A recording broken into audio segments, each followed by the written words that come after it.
Story did, of course, his medical training here at the University of Kentucky, and I think ever since that time, it's had a very warm spot in his heart for Lexington and for Kentucky. I came here for my surgical training, internship and residency, and during my surgical training is when NASA and National Academy said, we're going to come up with a program to fly formerly trained scientists. I said, that's me. Story has an amazing history as an astronaut. He's flown a number of missions.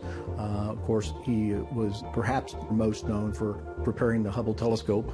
Hubble is not a powerful telescope, not in any way. It's a tiny little thing. Plus, it's old.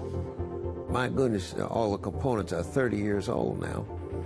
And so, but still, you can't equal it because it's out there. I was the only one to fly on every one of the shuttles.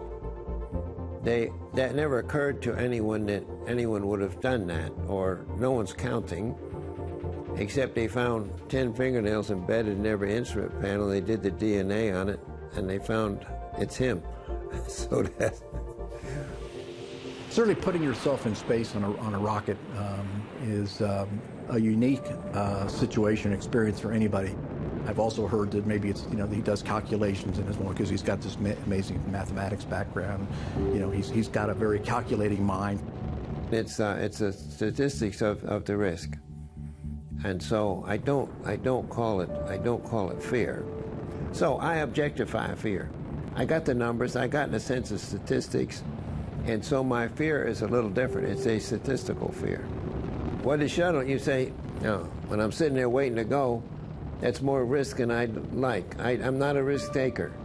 So I've been trying to do the factors. I'm trying to control the outcome, but it's such a complex, and the shuttle was so complex. Apollo was easy, and Apollo was safe, compared to the shuttle.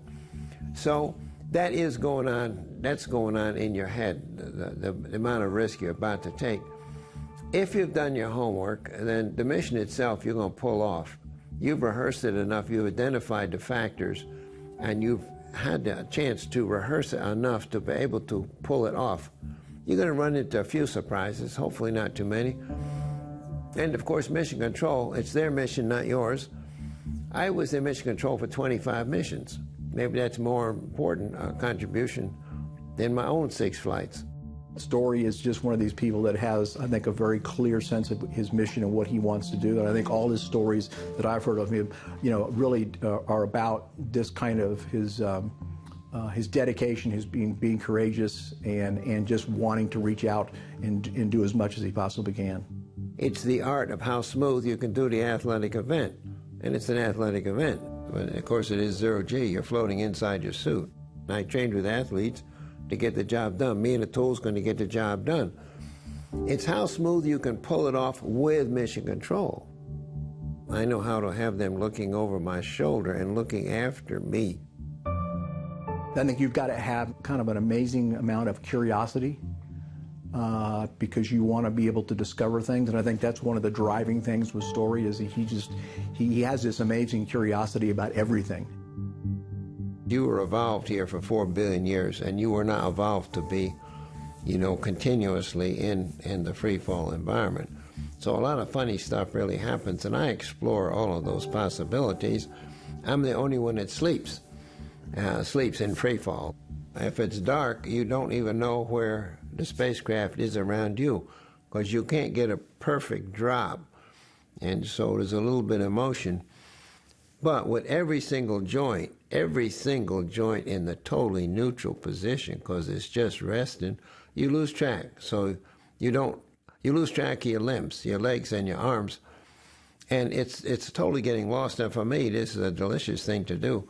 The opportunity to be an astronaut helped him fulfill that curiosity by allowing him to look at lots of different things in life that I think he found interesting, about the human body, how the human body performs in space, space flight in general. How do you, in a sense, do you engineer things in space as opposed to Earth? The window, you can't get enough window time. Geography itself is just beautiful. You show me clouds, I'll tell you where I am over the Earth, because it makes sense. There's weather systems, and the geography affects the kind of clouds that get built. Getting a rocket into orbit is a very complicated endeavor. you must achieve a velocity which is such it will carry you beyond the curvature. You're still falling toward Earth, but if you achieve enough horizontal velocity, as you fall, it's carrying you beyond the curvature of the Earth. But in the spaceship, you're locked up in a cabin, and so obviously biological and human smells continue to grow and get heavier. And so the people that first open the door and meet you after a mission, you know, they're very courteous. They don't do this. They don't do, but I'm told that the people that are the first ones to open the door from a spaceship, it's pretty heavy because you're in a closed ecological system. Going to the moon, even unlike today where we know a lot more about it, was still a big mystery. You know, what are they going to find up there? I went to Mission Control, of course, to take in the Apollo 11 landing. And so I have no responsibility. I'm just in the Mission Control in the visitor section back there. The guy next to me taking everything in, Lou Evans here, happens to be the CEO of the company that produced the lander.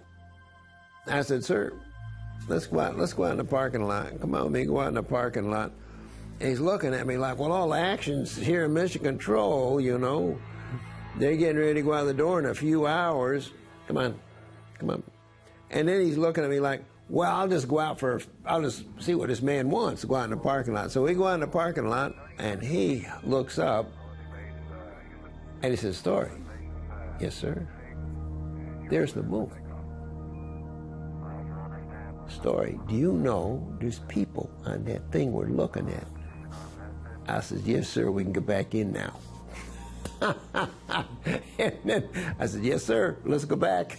So then it beamed on him that I wanted to go outside and just look at the moon in a standard kind of way, not a TV and Mission Control. But that was the key moment then to look at the moon and there's people on that thing. Beautiful.